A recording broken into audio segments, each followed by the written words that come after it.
Bien, al asesor principal de la congresista Julón, el doctor César Palomino, quien estará a cargo de la conducción del evento, el doctor Luis Correa, que también es asesor de la congresista Julón, a los representantes del Ministerio de Salud, de la Dirección General de Medicamentos, Insumos y Drogas.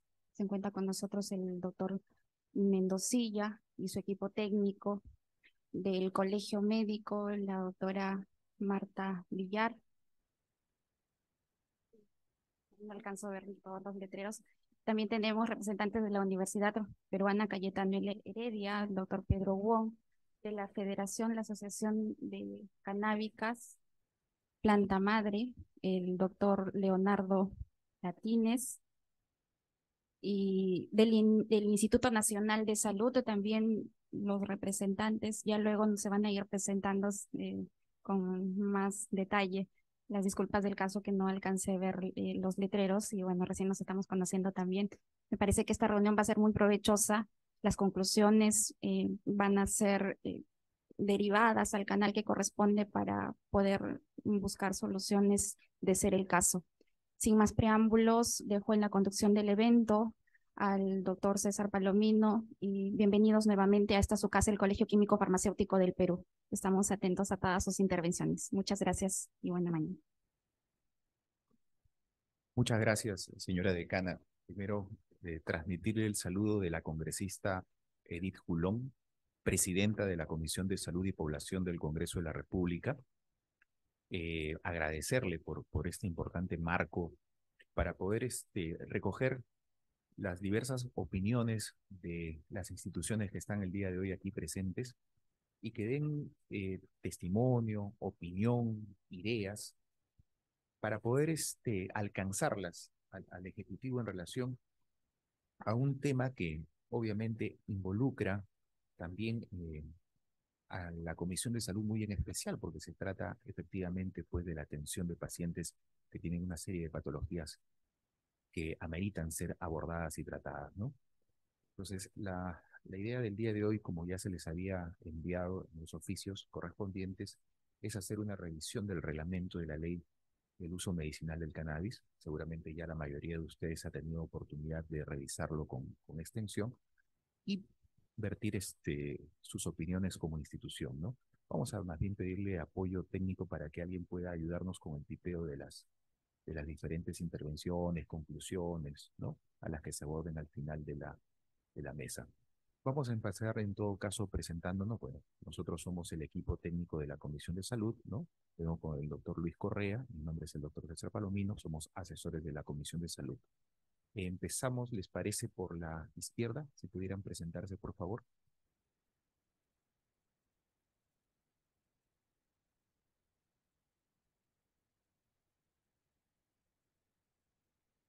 El área de cannabis medicinal, a ver.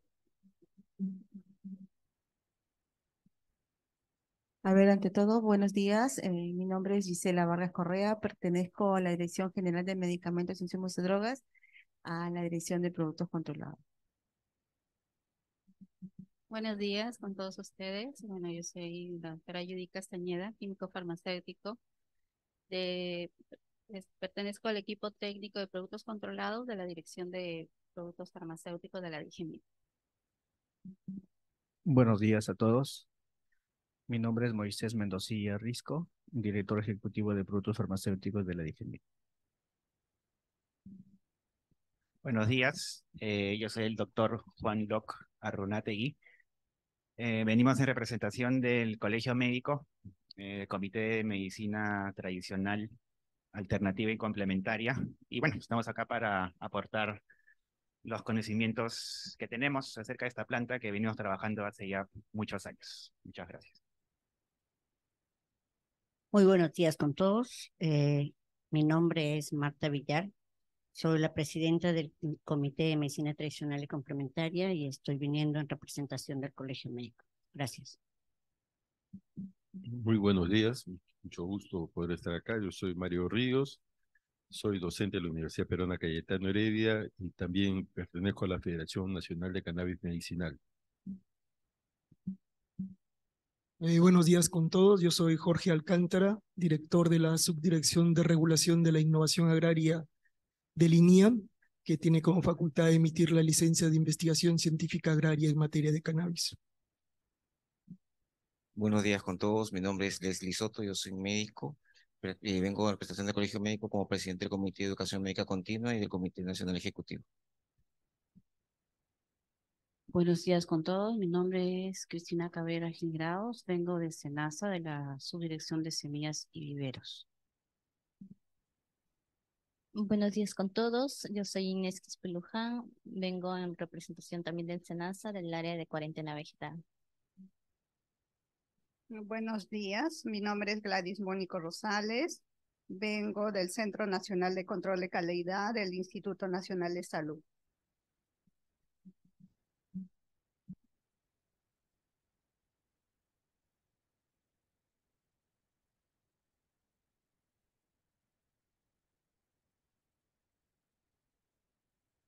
Buenos días, mi nombre es Pedro Wong, soy químico farmacéutico y he tenido el encargo del rector de la Universidad Cayetano Heredia para emitir la posición. Muy buenos días con todos. Soy Leonardo Latínez, abogado, especialista en Derecho Procesal Penal y Derecho Penal. El día de hoy vengo representando a la Federación Asociación Canábica Planta Madre y espero poder manifestar la ejecución que traería el reglamento el día de hoy y la problemática que traería dentro del derecho penal. Buenos días, soy Fabián Fiestas Aldarriaga, médico epidemiólogo. Actualmente soy el director ejecutivo de la Oficina Ejecutiva de Investigación del Instituto Nacional de Salud. Y en este nuevo reglamento, el Instituto Nacional de Salud tiene varias funciones. Una de ellas es la realización, la autorización y licencias de ensayos clínicos con el uso de cannabis. Buenos días con todos. Mi nombre es Brenda Castro. Represento a la Dirección General de Desarrollo Agrícola y Agroecología del Midagri. Y estamos nosotros como parte de la autorización del plan de producción agrícola de cannabis. Bueno, buenos días con todos. Me van a disculpar que empecé a toser en la mañana y no quiero contagiarles, no va a decir que es COVID. Me voy a la clínica en Gambos, me dice acá no sacamos prueba de COVID. Me voy a otro lugar, tampoco. Entonces, me tenía que venir por acá, por la mascarilla. Entonces, así estamos en el Perú, en el sector salud, lamentablemente. Quien le habla es abogado, analista legal de la Dirección General contra el Crimen Organizado y vengo en representación del Ministerio del Interior. Gracias. Buenos días con todos. Julio Castillo Fernández, de la Dirección General de Intervenciones Estratégicas en Salud Pública del Ministerio de Salud. Soy miembro del equipo técnico de la Dirección de Prevención y Control de Enfermedades No Transmisibles, Raras y Huérfanas, donde nos abocamos a justamente estos temas de detección temprana y tratamiento de estas enfermedades, en términos generales, y representando esta dirección. Muchas gracias. Muy bien. Habiéndonos presentado todos y agradeciendo por la importante participación de las instituciones involucradas, daremos inicio a la opinión en relación al Decreto Supremo 004-2023 S.A., que aprueba el reglamento que regula el uso medicinal y terapéutico del cannabis y sus derivados. Creemos que es prudente empezar por las asociaciones para que ellos planteen precisamente sus inquietudes, sus observaciones, sus propuestas, para que luego las autoridades del Ejecutivo y de la academia puedan también dar opiniones, respuestas. ¿Les parece correcta la propuesta? Muy bien. Entonces empezaremos por las asociaciones. Federación Asociación Canábica Planta Madre, por favor, adelante. Buenos días. En representación de la Federación, venimos a manifestar nuestra preocupación. Una grave preocupación porque el reglamento, como ha sido publicado, no sostiene todas las conversaciones que se tuvieron en su momento con las entidades, tanto como DIGEMIT en el MINSA, tuvimos hasta 6 oportunidades, reuniones, y no se tomaron en cuenta ninguna de nuestras propuestas. más allá de que había un reglamento ya en borrador, que en donde más o menos nos habíamos puesto de acuerdo, pero al día de hoy nos han trasladado al 2021, cuando recién empezábamos a trabajar, en donde básicamente no estamos de acuerdo en casi nada. ¿Por qué? ¿Y cuál es la máxima preocupación que al día de hoy genera este reglamento? Y va el tema de las semillas. ¿Por qué? Porque en el tema de las semillas, el reglamento está estableciendo que las asociaciones, dice, pueden comprar semillas a centros que tienen licencia, autorización para vender. Pero ese pueden se transforma en un tienen que. ¿Por qué? Porque en la modificatoria del Código Penal, el 296A, solamente permite las ventas de semillas al día de hoy es con personas que tengan licencia. Entonces, en la práctica, ¿qué va a ocurrir? ¿Qué hacemos con las plantaciones? ¿Qué hacemos con las cepas? ¿Qué hacemos con la genética que han, tras los años del 2017 que venimos trabajando, qué va a pasar con ello? El reglamento no ofrece ninguna salida y es más, si se incumple eso, vamos a terminar en denuncias penales y vamos a volver a la criminalización de las asociaciones, que no debe existir, porque claramente las asociaciones, al no tener un fin lucrativo, salen del Código Penal, porque el Código Penal lo que castiga es la comercialización y el ánimo de lucro, ¿ok? Entonces, nos están obligando a empezar de cero con las semillas que tendríamos que comprar, y al día de hoy solamente hay una empresa que tiene licencia para comercializar. Y esa misma empresa tampoco va a poder vender las semillas. ¿Por qué? Porque no saben o no tienen conocimiento de qué es lo que las asociaciones necesitan. Entonces, estamos ahí entrampados y lo que nos preocupa es que en su momento anterior en el reglamento o en el borrador del reglamento se había acordado que las asociaciones en una disposición complementaria se había puesto que las asociaciones iban a tener 60 días para poder certificar sus semillas. Eso ha sido borrado, eliminado, no sabemos por qué. Porque bajo ese criterio nosotros estábamos de acuerdo. Porque obviamente se iba a respetar la genética que los pacientes habían venido trabajando con pacientes con cultivadores. No es fácil llegar al punto de hoy en donde una persona sabe qué es lo que va a tener con el cultivo. Entonces, si vamos a venir a empezar de cero y si no cumplimos, terminamos denunciados, entonces, ¿cuál va a ser la solución? Dentro de todo, ese es un grave problema. Entonces, pasando a otro problema, en lo que tampoco estamos de acuerdo, o la dificultad, es en el tema de las recetas. En las recetas que se está obligando, o en la ejecución que se hace es receta que se da, receta que se retiene. Entonces, ¿qué va a pasar en la práctica nuevamente?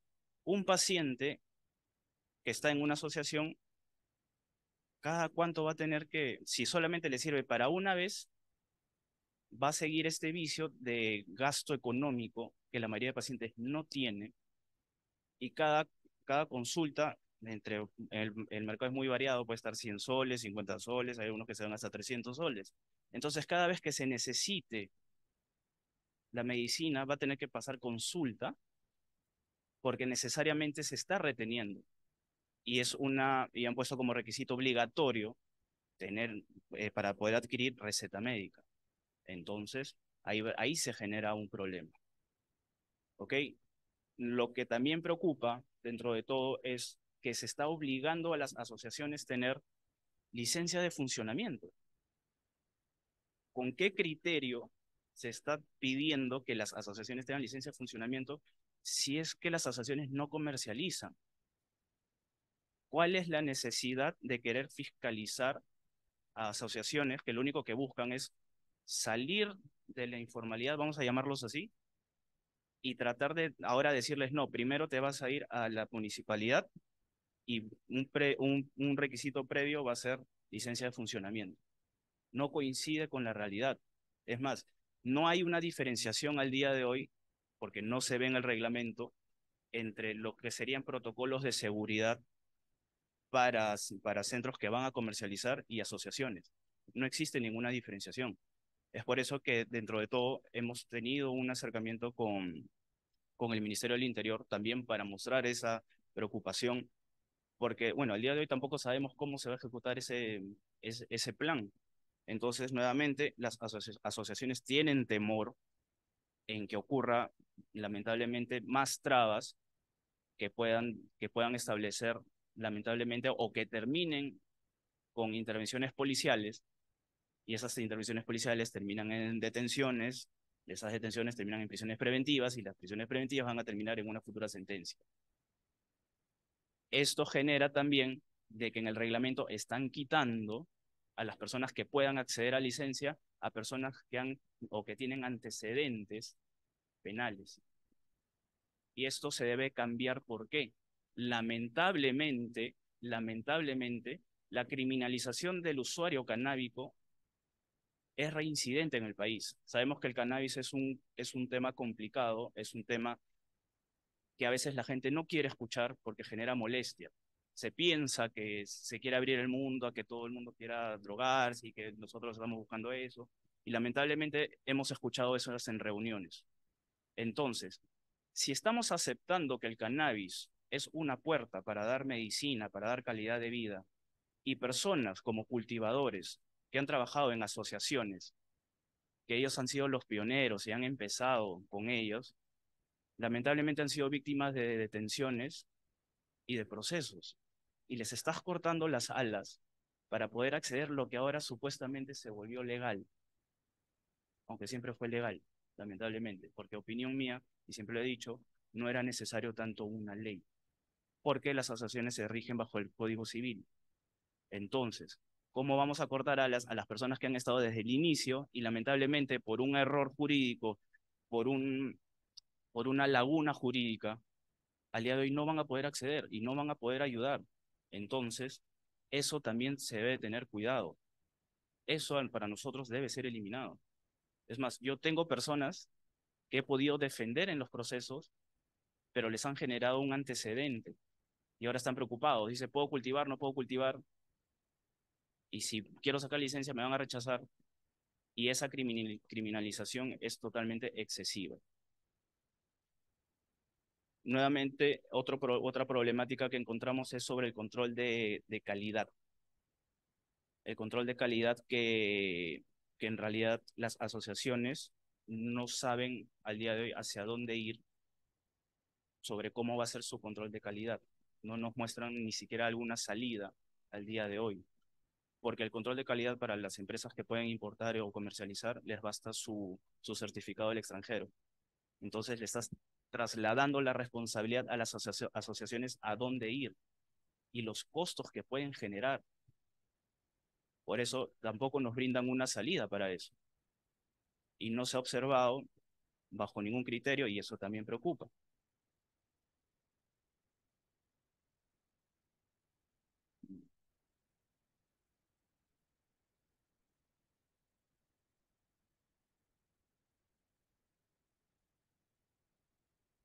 Bueno, dentro de todo, esos serían al menos los aspectos más importantes que ahora hemos tenido, pero más allá de ello, la importancia, y sí quiero que se tome en cuenta bastante el tema de las semillas. Con eso inicié, y para mí y para las asociaciones que vienen siguiendo esto, las semillas sí o sí tienen que continuar. No podemos empezar de cero porque sería un ilógico, jurídico hasta social. Muchas gracias. Muchas gracias. Continuaríamos con la Asociación Macu Perú. ¿Está presente? ¿Sí? Ok. Y luego se prepara el doctor Mario Ríos también. Buen día a todos. Mi nombre es Carolina Raime, soy química farmacéutica. Estoy en este movimiento canábico desde el 2016, ya que tengo una hija que sufre de epilepsia. Entonces no encontraba yo un medicamento que ella pudiera, ¿no?, controlar sus convulsiones, hasta que me entero de esta maravillosa planta. Digo maravillosa porque hasta el día de hoy mi hija tiene calidad de vida. Y como ella tiene calidad de vida, la familia que estamos a su alrededor también, porque para mí era pues muy penoso ir de hospital en hospital, médico tras médico. No encontraba la mejoría para mi hija. Desde allí fundamos la Asociación de Pacientes y Familiares de Pacientes, MACU Perú. Pero como profesional de la salud, yo no me quedé ahí, tenía que investigar, porque usted sabe, como profesional de la salud, no podía yo darle a mi hija cualquier sustancia que me dijeran que es bueno, no tenía que yo investigar. Y es así que llego yo con un grupo de mamás de acá de Perú, viajamos a Chile. Es allá donde llegamos a conocer a plenitud la planta. Nos enseñaron a hacer la medicina, conversamos con los médicos que ya están un poquito más avanzados, y me recuerdo que fui a la Comisión de Salud, ¿no? La primera vez que muy bien nos recibieron, y fue así que empezó todo este movimiento aquí de cannabis en Perú para que se apruebe la ley de cannabis medicinal. Como asociación, concuerdo con lo que dice el que me dio el doctor Latínez, me parece. Es muy preocupante lo de las semillas, lo de las cepas. Es bien sabido que dos plantas pueden ser iguales, ¿no? Pero en cepas, las cepas pueden ser iguales en THC, en CBD y otros cannabinoides, pero cada cepa es muy diferente, es única. Para yo dar con la cepa para mi hija, por decir, tuve que, de allá de Chile me traje como 6 cepas, me traje. Iba probando, no le hacía. Hasta que una encontré para ella, después de 6 cepas, encontré una que le hizo muy bien, le ayudó bastante. Y es así, muchos familiares y pacientes han estado buscando la cepa adecuada. Entonces, ahora con esta nueva reglamentación, pensamos que es un gran retroceso. ¿Qué hacemos ya con nuestras semillas que estamos cultivando 6 años? Porque nosotros hemos empezado desde 2016. Desde ahí venimos cultivando. Gracias a los cultivadores acá de Perú, nosotros hemos podido conocer la planta, porque claro, a veces uno en casa sabe cultivar una rosita, sabe cultivar un clavel, pero lo de la planta para una medicina, como profesionales de la salud, sabemos que es muy especial. Hay que ver la calidad del agua, de la tierra, el suelo, porque se sabe que estas plantitas pues absorben inclusive contaminantes. Entonces hay que tener mucho cuidado con ello. Entonces para nosotros, como les vuelvo a decir, es muy preocupante el tema de la semilla. Y también que la planta no debe de considerarse como un medicamento, es una planta. Es una planta. Quizás nosotros como asociaciones deberíamos de recibir más, ¿cómo se llama? Más que nos enseñen, ¿no? Más sobre las plantas. Eso es lo que queríamos, más o menos, el tema más principal para nosotros. Gracias. Muchas gracias. El doctor Mario Ríos, por favor.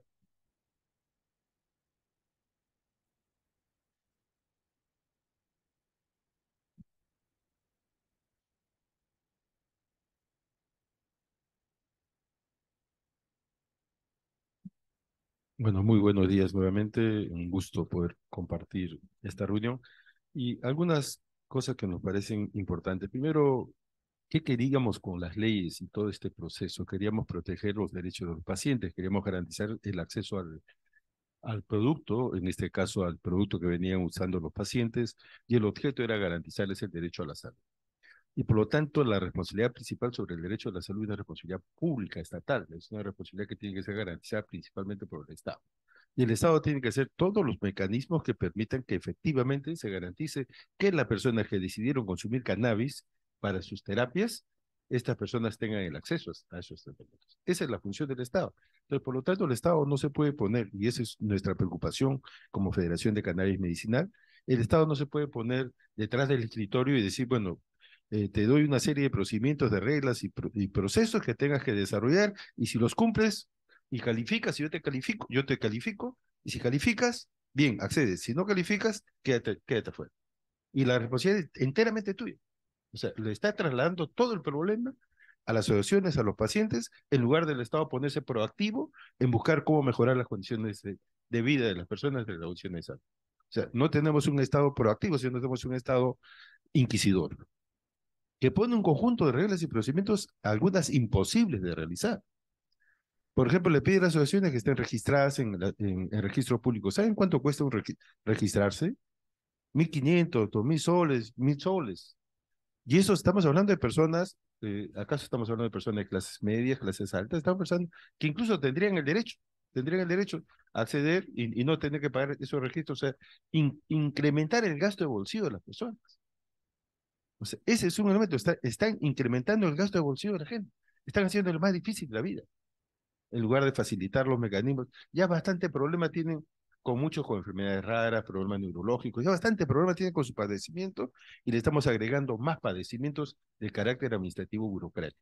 Y eso es lamentablemente lo que ha pasado con esta norma. O sea, se quiso perfeccionar la ley 3681 creando una norma que permita el cultivo asociativo, el cultivo artesanal. Se quiso perfeccionar la norma y en lugar de perfeccionar, se ha aprovechado esta norma para hacer un reglamento abusivo. Un reglamento abusivo que genera una serie de condiciones que no permite efectivamente garantizar el derecho de estas personas. Y lamentablemente, o sea, nos estamos poniendo en esa posición del Estado inquisidor y el Estado policíaco antes que el Estado pro ciudadano. Y lo que están reclamando y lo que estamos reclamando todos que participamos en estas asociaciones, lo que estamos reclamando es tener un Estado amigo, porque lo que queremos es formalizar el proceso. Ellos que están manejándose ahora en el marco de la informalidad, con todos los problemas que puede generar las personas, estamos reclamando formalizar. Pero si le haces difícil la formalización, lo que estás poniendo es en riesgo a todas las personas que consumen estos medicamentos. Entonces estamos poniendo en riesgo la vida y la salud por ponernos desde una visión inquisidora, policíaca. Y eso a mí me parece grave y lo podemos ver en varios puntos del reglamento, pero en el punto central que debió reglamentarse, y solamente debió reglamentarse ese punto, porque ya con respecto a los otros puntos es un enorme retroceso con respecto al decreto supremo 005 2019, S.A., con respecto a eso ya es un enorme retroceso, pero además en el punto que debió colocarse, ha empezado a establecer un conjunto de reglas que son difíciles de cumplir por la asociación. Control de calidad, el pago del registro, el problema con las semillas, que estoy totalmente de acuerdo con lo que se ha planteado, por tanto, por los compañeros de Planta Madre como por Macu Perú. O sea, todos esos ya son difíciles y le estamos poniendo más trabas burocráticas, incluso que el plan de seguridad sea casi al mismo estándar de los laboratorios. Entonces, en la práctica, en economía de escala uno diría, pues, oye, mira, mejor cómpralo en la calle, ¿no? Mejor cómpralo en el laboratorio, que te diga a qué laboratorio ir a comprar, porque te está poniendo todos los procedimientos difíciles. O sea, en lugar de estimular una práctica en base a reglas de parte de las asociaciones de pacientes que lo vienen haciendo ya y con mucha más experiencia que muchos laboratorios acá en el país, en lugar de estimular eso, le estamos poniendo una serie de procedimientos y trabas que lo mantienen la legalidad. Entonces, la idea es que este reglamento pueda facilitar la legalización de la actividad que se viene desarrollando y podamos tener un programa de asistencia técnica del Estado para generarle condiciones a estas asociaciones para que lo hagan de la manera más adecuada posible, en el mejor nivel de calidad posible. O sea, en lugar de abrir un programa de asistencia técnica, de apoyar a estas asociaciones para que lo puedan hacer de la manera más adecuada, le estamos poniendo las trabas. Y entonces, esa es nuestra observación, porque tanto en el capítulo de reglamento, y luego hemos puesto algunas condiciones mayores para el registro de los pacientes. Antes era mucho más sencillo, el paciente se registraba, abría la página web, se registraba y no tiene. Ahora te piden receta, te piden cuál es tu condición, o sea, te piden una serie de requisitos previos para el registro. Y entonces, ¿cómo va a ser? O sea, si el paciente recién está registrado, cuando recibe el medicamento. ¿Cuándo recibe el medicamento? Cuando su asociación lo haya producido. ¿Y cuándo su asociación lo haya producido? Cuando ha pasado todos estos procedimientos. Y en la práctica, las asociaciones están constituidas solamente por pacientes, ¿no es cierto? Si están constituidas solamente por pacientes, para ser paciente registrado, que es el requisito que te pide para ser asociado, el paciente registrado, no puede ser paciente registrado porque todavía tu asociación no te puede proveer el medicamento porque todavía no existe. O sea, nos hemos puesto en un enredo que, ¿por qué? Por no hacer caso. Nosotros hemos pedido, FECAME, las federaciones, hemos mandado diversas cartas a DIGEMIC, al Ministerio de Salud, a las distintas instituciones para que nos escuchen. Y lamentablemente no nos han escuchado y han sacado un reglamento sin ninguna base mínima de criterios para resolver el problema. Este reglamento no resuelve el problema y creemos que lo que hay que ver es cómo generamos mejores condiciones para una reglamentación que efectivamente resuelve el problema, porque lo que tuvo la ley, y eso el doctor César Palomino estuvo incluso en todo el debate en el Colegio, cuando se hizo la ley era para resolver un problema. Y lo que estamos encontrando 6 años después, que la ley no está resolviendo el problema. ¿Por qué? Porque por la forma como se está reglamentando de un espíritu policíaco inquisidor, no estamos encontrando las salidas al problema, que es en la práctica garantía. El problema no es cómo evito que las personas utilicen este producto para otras cosas. El problema es que los pacientes necesitan esos tratamientos y no le estamos garantizando ese derecho. Y estamos cada vez poniendo más trabas en contra de ese derecho. Muchas gracias. Muchas gracias. Habiendo escuchado la opinión de las asociaciones, nos hemos permitido enfocar algunos ejes y una propuesta que ha hecho el doctor Mario Ríos, ¿no? Creo que todas las asociaciones plantean los siguientes ejes de problema, ¿no? En primer lugar, las semillas, ¿no? El manejo de las semillas. En segundo lugar, el problema de las recetas médicas. En tercer lugar, las licencias, ¿no? En relación a su complejidad, pero también en el tema de los antecedentes penales que pudieran ser un obstáculo para generar licencias a diversas asociaciones, el control de calidad y una propuesta de un programa de asistencia técnica. Vamos a darle pase, en todo caso, a las instituciones representativas del Ejecutivo y luego a la academia, a la universidad, a los colegios profesionales para que den opinión al respecto. Solamente aclarar, pues, creo que todo el mundo lo sabe, pero es bueno precisar, el reglamento de la ley lo confecciona el Ejecutivo, el Congreso no participa en eso, es el Ejecutivo. Ok, entonces, dicho esto, le daríamos pase, en primer lugar, ¿les parece a DIGEMIT, para luego continuar con las demás instituciones?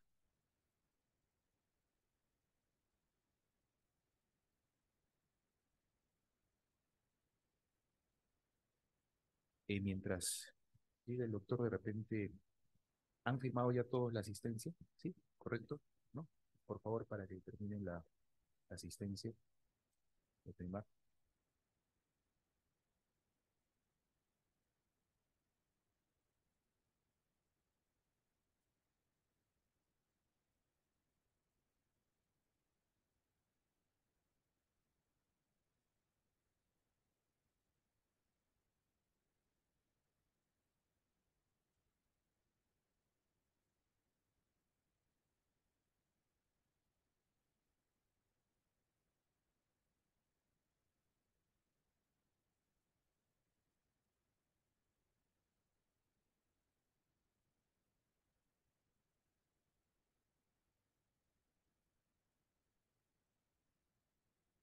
Muy bien, entonces escucharíamos la opinión de DIGEMIT, doctor, sobre estos ejes que han planteado las asociaciones. Sí, en primer lugar, recordemos que los documentos normativos pasan por un procedimiento, ¿no? Que el Ministerio de Salud, luego de elaborar, ha tenido por un proceso de publicación que ha sido 3 meses también para recoger las opiniones de diferentes asociaciones y entidades públicas o privadas, ¿no? Sin embargo, como todo documento, eh, pasa por un proceso de implantación e implementación y de ser necesario, obviamente, porque veo aquí hay bastante preocupación por el tema de la aplicación del documento normativo. Si es necesario, creo que se podrían hacer las correcciones correspondientes. Muchas gracias. ¿Tiene alguna otra opinión sobre el problema de las semillas o de las recetas o de las licencias, doctor? Sí, a ver, en este documento participaron diferentes entidades. Una de ellas es el Ministerio de Agricultura, ¿sí? Dirandro, y nosotros como Ministerio de Salud. Creo que las semillas básicamente no está dentro de nuestras competencias, entonces creo que las entidades tendrían también que pronunciarse al respecto.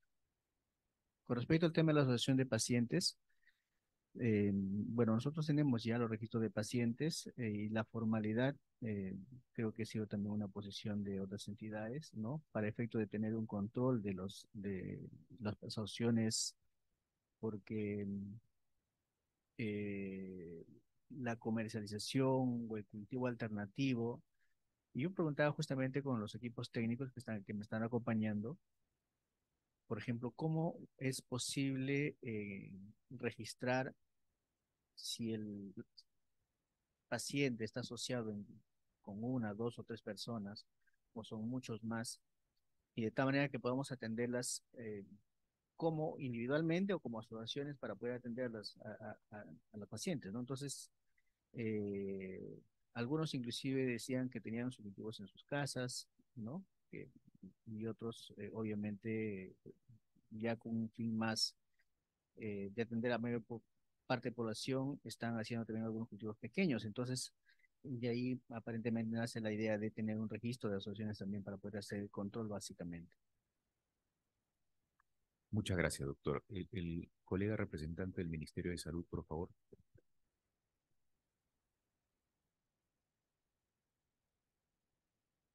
¿INS?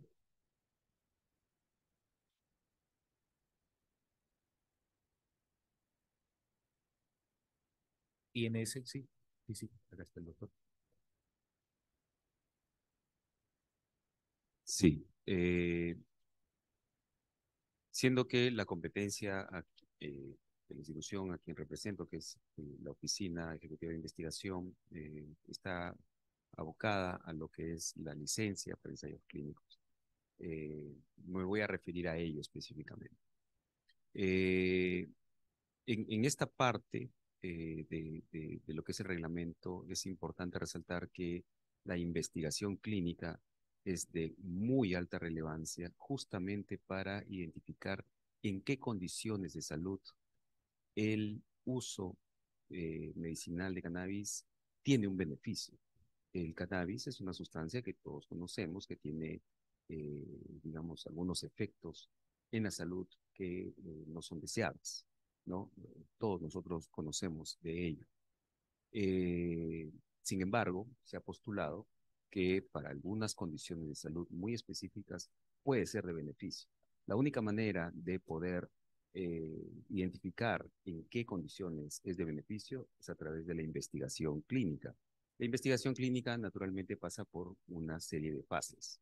Una de ellas es la preclínica, que también está reglamentada en este documento normativo, y de ser satisfactorio los datos, allí viene la fase clínica, ¿no? Luego de ello, porque además el mundo ha venido estudiando en qué condiciones el cannabis puede ser de ayuda. Entonces, en ese sentido, el Ministerio de Salud hace los esfuerzos para hacer las evaluaciones de esa investigación clínica que el mundo va produciendo para ver en qué condiciones es de beneficio, ¿no? Porque así es la medicina, ¿no? La medicina se trata de identificar, sustentado en ciencia, en qué condiciones ciertos productos son de beneficio, siendo que cada producto, medicamento, producto biológico, dispositivos, etcétera, tienen efectos tanto deseables como indeseables. Y es a través de la investigación clínica que uno logra ver cuál es el balance final.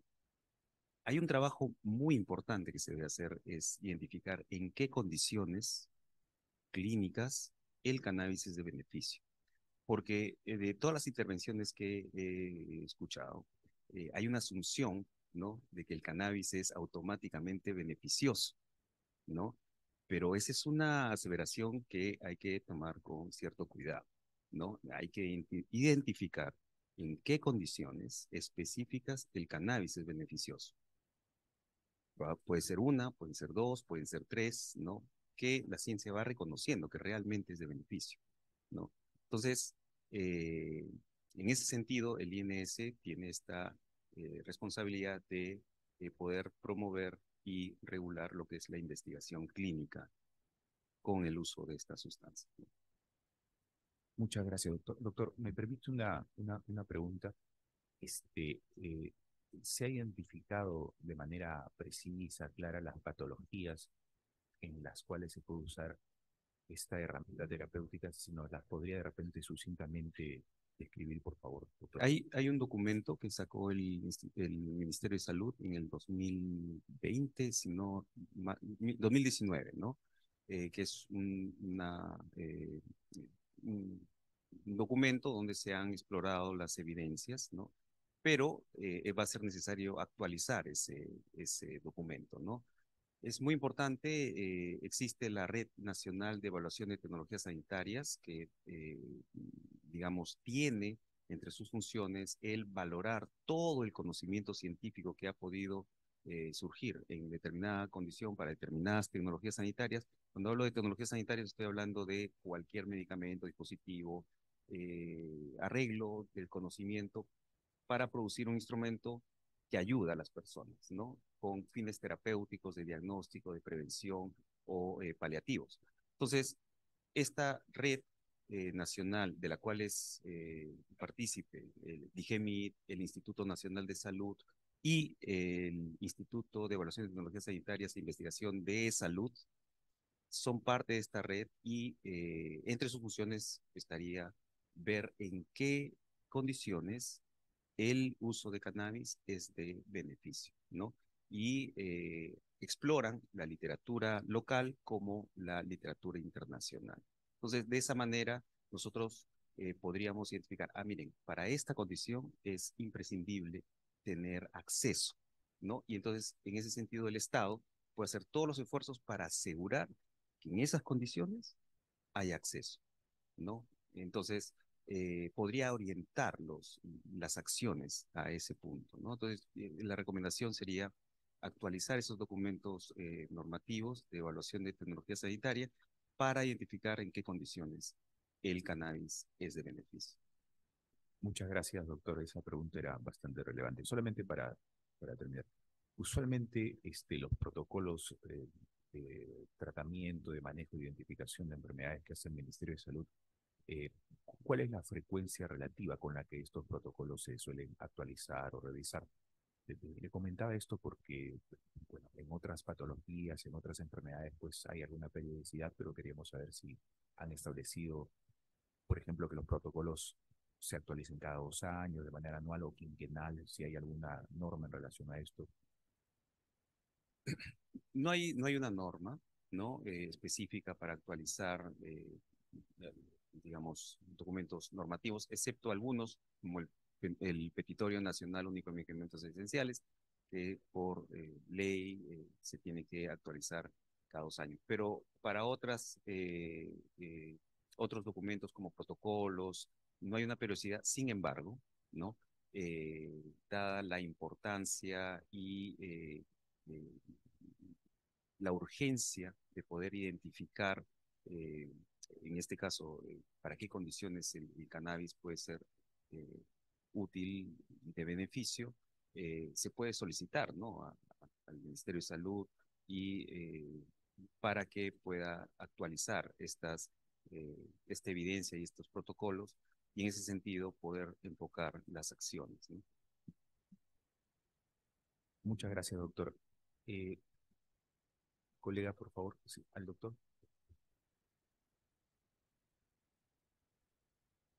Sí, gracias. Breves comentarios a propósito de las intervenciones. Efectivamente, una forma de conseguir las múltiples miradas es que el Ministerio prepublica, y entiendo que se prepublicó el reglamento durante un tiempo. En el caso de nuestra Dirección de Enfermedades No Transmisibles, por ejemplo, entre otras, el tema de metales pesados que se está reglamentando, recibió un poco más de 200 observaciones que todavía no levantamos, pero ahí estamos, ¿no?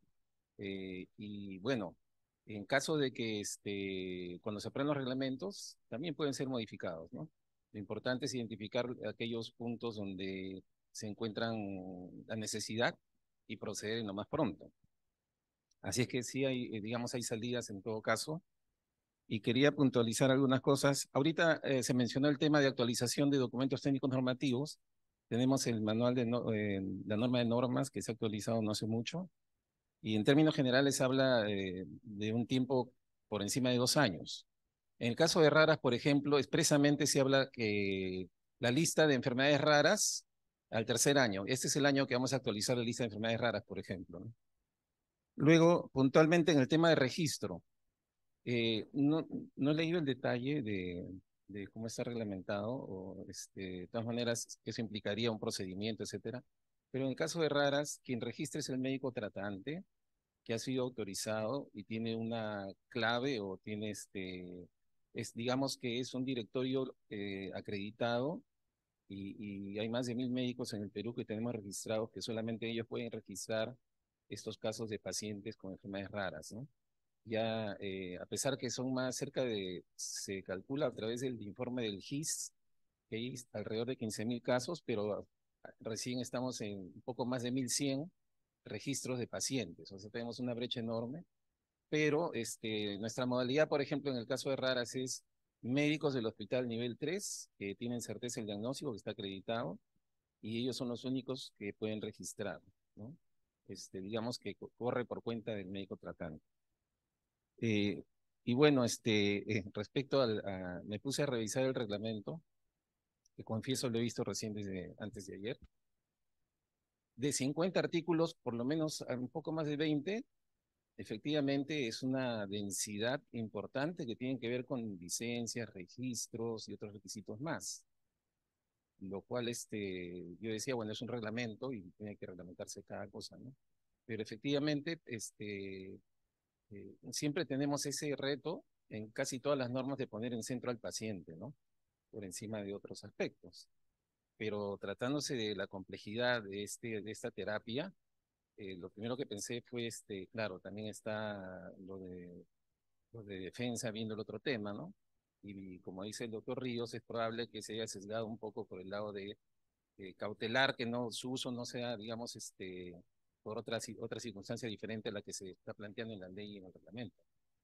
Entonces, mirando desde el punto de vista numérico, digamos, me llamó la atención, ¿no? Que haya mucho sobre el tema de investigación también, además del uso y de, digamos, todos los aspectos relacionados con el tratamiento, ¿no? Son los comentarios de primera fuente. Gracias. Muchas gracias, doctor. Continuaríamos con los representantes del Ministerio del Interior y luego el Ministerio de Agricultura. Bueno, considerando los ejes que ha diseñado para la presente conversación, no está considerado con respecto a lo que es el protocolo de seguridad, que es propiamente del Ministerio del Interior. Pero sin embargo, he escuchado el comentario de los que me han antecedido, de que hablan sobre un aspecto inquisitivo policial. Yo no sé esa figura, no sé de dónde lo hayan sacado, porque yo soy abogado y he sido magistrado por muchos años, y no lo encuentro, no está estipulado y marcado en la norma, al menos en el Código Procesal Penal. Entonces, lo que nosotros debemos entender, ¿cuál es el objetivo de este reglamento? El objetivo puntualmente, y también yo estoy de acuerdo, es la salud de la persona. Y por lo tanto, si a consecuencia de esta investigación, producto de esta investigación, se ha logrado identificar que de alguna manera esto del cannabis es una forma de poder ayudar a los pacientes, sobre todo a las personas que están adoleciendo en este acto es crónico, no se puede poner de repente ciertas limitaciones, ni mucho menos obstáculos, para que puedan tener acceso a este producto. Es así que dentro del reglamento, cuando se ha elaborado, particularmente lo que se refiere al protocolo de seguridad, que deberían de tener todas aquellas asociaciones que estén vinculados a las actividades propiamente del uso del cannabis, deben estar sujetos a una medida para que no sea hecho de manera abusiva, y eso induce inclusive para que más adelante, en caso de que no haya control, se puede desnaturalizar el objetivo de la ley, el objetivo de la norma. Entonces, si en algún momento de parte de la policía ha intervenido o va a intervenir como consecuencia de la vigencia del reglamento, esto va a permitir de alguna manera mantener la intangibilidad del uso del cannabis. Entonces, esto significa de que para que yo como asociación pueda hacer uso de este cannabis en sus distintas actividades, debo tener reglas bien claras para el mantenimiento, sobre todo, y la protección, como vuelvo a repetir, la intangibilidad de este cannabis. ¿Qué sucedería si las asociaciones, y con esto no me adelanto a nada, algo ilícito, de que no tienen o no son aprobados su protocolo de seguridad. Entonces, sujeto a quién control estarían ellos. Anteriormente, antes, cuando el reglamento anterior, cuando se ha expedido, teníamos un protocolo de seguridad que elaboraban en este caso los usuarios, los administrados, que estaba sujeto a varias limitaciones, creo yo, eso lo he visto en su momento, de qué aspectos puntuales deberían de considerar: recintos de seguridad, delimitación de seguridad, protocolo de seguridad interno, y una serie de actividades que por su propia naturaleza no estaba ajustado a la realidad. Entonces, lo que sí ahora estamos elaborando, viendo este tema, y a consecuencia de la entrada en vigencia del reglamento, se va a tener que elaborar una nueva directiva de nosotros, del Ministerio del Interior. Y en esta nueva directiva se está estableciendo los lineamientos que establece cada asociación, qué es lo que debe considerarse para la aprobación de un protocolo de seguridad. Anteriormente pedían una serie de cosas en donde no tenía sentido, y eso el doctor debe saber. No tenía sentido por lo que de repente quienes lo han elaborado no tenían razón o no tenían conocimiento de cuál era el objetivo de esta directiva. Sin embargo, a la fecha ya estamos trabajando este tema de tal manera que esta directiva que establece para la aprobación del protocolo de seguridad sea más viable, sea más masticable, y que ayude sobre todo para las asociaciones, para que ellos obtengan con mayor prontitud su certificado.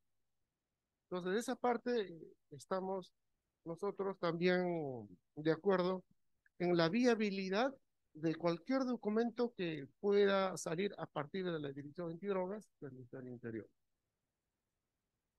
Aunado a ello, es necesario también de repente recalcar, es en el sentido de que si la policía en algún momento ingresa en un ambiente en donde no se evidencia la legalidad de estos productos del cannabis, indudablemente dentro del marco constitucional que lo establece la Constitución, la policía va a intervenir y va a investigar. Entonces, como policía, como órgano de control que se tiene, un amparo constitucional, no podemos dejar pasar aquellos actos que de por sí puedan hacer abuso de lo que no está prescrito en la ley. Entonces debemos tener, nosotros para principio, para poder nosotros ordenar la casa, necesariamente tenemos que poner control, porque si no tenemos control, no podemos de repente en su momento, y nosotros somos peruanos, y este espacio de repente es para poder nosotros identificar esas brechas que existen. Nosotros los peruanos, lamentablemente, cuando existe un vacío en la ley, una brecha, hacemos abuso de esa parte. Entonces, yo pienso de que el protocolo de seguridad para la aprobación a través de la directiva que estamos estableciendo va a ser bien viable y que no tenga obstáculos ni limitaciones para que sea más eficaz para la asociación. Ese es uno. Y para terminar, con respecto a la licencia. En su momento, en las reuniones que nosotros hemos tenido en la elaboración de este reglamento, sobre todo cuando la policía hacía las labores de inspección, muchas veces encontraban licencias que no tenían relación con la actividad que están desarrollando. Simplemente decían, tenemos una licencia que no guardaba relación con la actividad que está desarrollando. Entonces esto generaba que de alguna manera se distorsionaba y estábamos sujetos a una investigación. Entonces, pero eso también radica de que en la actualidad, y eso sería de repente trabajo de la mesa, de que no hay ninguna municipalidad en el Perú ha otorgado una licencia para la actividad propiamente del cannabis. No existe, no hay, no ha llegado. Entonces, en su momento, con la doctora presente, habíamos promovido en el sentido de que al señor López Aliaga se le tenía que invitar en este espacio y comprometerle de que él, a través de la Municipalidad de Lima, podría ya expedir las licencias a las actividades para el uso del cannabis. Y esto de alguna manera va a causar efecto en las demás municipalidades y en las asociaciones donde van a realizar las actividades. Cuando la policía hace un control de la inspección para la aprobación del protocolo de seguridad y un control posterior, lo que establece la norma, no se tenga estos problemas que se va a generar de repente en alguna investigación. Entonces yo propongo a la mesa de que a través de la Municipalidad de Lima, el señor López Aliaga, todo pensando sobre todo en el bien mayor que es la salud, de que a partir de la vigencia de este reglamento, las municipalidades ya pueden expedir una licencia de actividad propiamente canábica. Y es más, inclusive se puede solicitar una exoneración, y eso lo pueden hacer con una ordenanza municipal. Entonces, con eso, de alguna manera, las licencias, de repente, en ese extremo de la observación que hicieron, de repente se podría paliar alguna sobre todo en la parte económica. Entonces, esa es mi sugerencia, y con respecto a lo que se ha dicho, con respecto a la salud, yo tengo entendido, no soy médico, pero yo siempre he manifestado de que siempre tenemos que tener un control de todas las actividades, porque la persona que anda correcto dentro de los lineamientos de las normas jurídicas no debe tener temor a cualquier tipo de control que pueda sujetarse más adelante. Temor voy a tener a la informalidad, o cuando en algún momento de lo que me han otorgado las facilidades o la licencia no lo estoy haciendo uso de eso.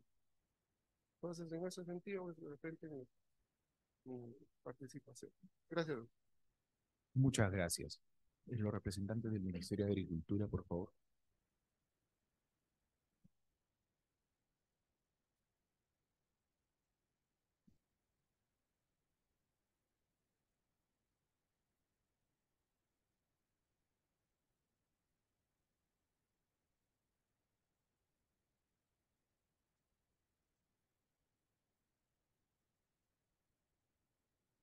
Gracias. Escuchando las intervenciones de las asociaciones y la gran preocupación sobre semillas, creo que de los 5 puntos en prioritario está lo de las semillas. Nosotros tenemos un marco normativo en semillas, ¿sí? Que está bajo la ley 27262, su reglamento general y los reglamentos específicos. Dentro de estos reglamentos específicos no tenemos un reglamento para cannabis. ¿Sí? Tenemos reglamentos específicos para producción, comercialización, certificación y comercialización de semillas, de cereales, avena, trigo, cebada. Tenemos para arroz, para maíz, maíz amiláceo y una serie de especies, pero no tenemos uno para cannabis, ¿no? Entonces, cuando surgió este reglamento, nosotros quisimos y siempre dejamos bien en claro que la normativa en semillas se trata de tener mapeado todo lo que corresponde a la producción de semillas con fines de comercialización, no con fines de uso propio. Eso no controlamos, no está regulado, ¿cierto? Entonces, si por ejemplo las farmacéuticas van a tener la posibilidad de producir semillas y las farmacéuticas van a poder comercializar esa semilla, tendrían que también regirse por la reglamentación o la normativa en semillas. Por eso es que el reglamento nos da en una disposición la responsabilidad de generar en 180 días calendarios, de elaborar un reglamento para la producción y comercialización de semillas de cannabis. Pero nosotros no vamos a regular el uso propio. Cuando las asociaciones utilizan semilla que ellos tienen y de la semilla que ellos tengan, producen semilla para ellos mismos, no va a haber ningún problema dentro de la normativa en semillas. Pero si ellos utilizan eso para vender a un tercero, que normalmente, no digamos un mercado grande, pero a una persona que consume y que quiere tener en su casa la plantita, no con fines medicinales, que las hay, y eso es también lo que queremos que comprendan, que a veces justos pagan por pecadores. Hay un dicho, ¿no? Un refrán. Entonces, desgraciadamente, van a haber personas que se van a querer, vamos a decirle, disculpen la expresión, colgar, ¿no? Porque no tienen conciencia, porque para ellos lo que prima es la obtención del recurso económico, de lo sensible que es para los pacientes que tienen este tipo de dolencias, el uso de esta especie, de productos de esta especie que calmen o que mejoren su condición de salud. Entonces, siempre hay dos caras de la moneda y entiendan, no es un Estado inquisidor, no es un Estado, sino es un Estado que, como bien dicen, quieren protegerlos a ustedes y separarlos, hacer un tamiz de separación de aquellos malos elementos. A veces incurrimos en de repente demasiados pasos, demasiados requisitos, eso sí podríamos analizar y dentro de lo, como dijo el señor de Mininter, dentro de los procedimientos o reglamentos específicos, dejar estas cosas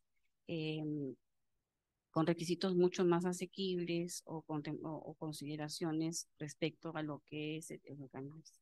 Ahora, en la reglamentación de producción de semilla y comercio que se nos ha encargado, hay una parte que en un inicio el doctor mencionó sobre la certificación de semillas. Entonces, nosotros tenemos que tener cuidado con los términos que utilizamos y que comprendan o que estén dentro de una normativa que significan otra cosa, ¿sí? Para ustedes la certificación de sus semillas es que me tengan a mí mapeado de que yo tengo estos materiales, que los estoy trabajando y que los estoy trabajando para mis pacientes y no tengo la intención de comercialización. Ese es el entendimiento para ustedes del término certificación de semillas. Pero para la normativa en semillas, certificación significa otra cosa. Certificación significa producir semilla de un cultivar determinado, ¿no? Un grupo de plantas que tienen las mismas características, que yo he hecho ensayos, que he probado que tienen estas características, ya sean morfológicas, vamos a decir, color de flor, color de tallo, tamaño, qué sé yo, que tienen una propiedad y yo la identifico y la registro.